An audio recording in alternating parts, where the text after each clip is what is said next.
নমস্কার, আমরা এখন আছি বাবা চৌরঙ্গীনাথের মন্দিরে। চৌরঙ্গীনাথ ছিলেন পাল সম্রাট দেবপালের পুত্র।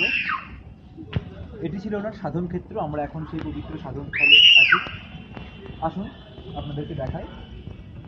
এই যে দেখছেন প্রাচীন বটবৃক্ষের ঝুড়ি, এইখানে ইনি সাধনায় নিমগ্ন থাকতেন বাবা চৌরঙ্গীনাথ, পাল সম্রাট দেবপালের পুত্র চৌরঙ্গীনাথ। এই সেই বটবৃক্ষের ঝুড়ি।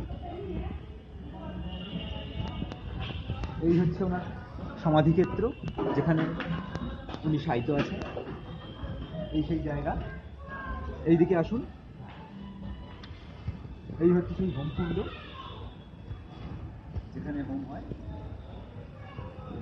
আর এই হচ্ছে মূল মন্দির প্রাঙ্গণ।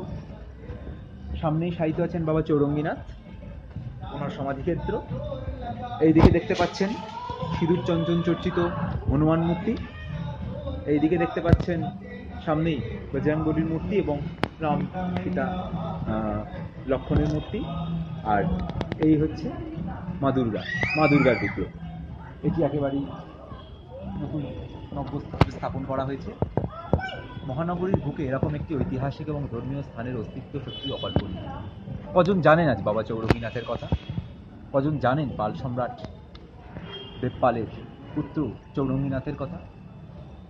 এটি ঠিক পার্ক স্ট্রিট যে ময়দান থানা, তার ঠিক বিপরীত, তার ঠিক পিছন দিকে।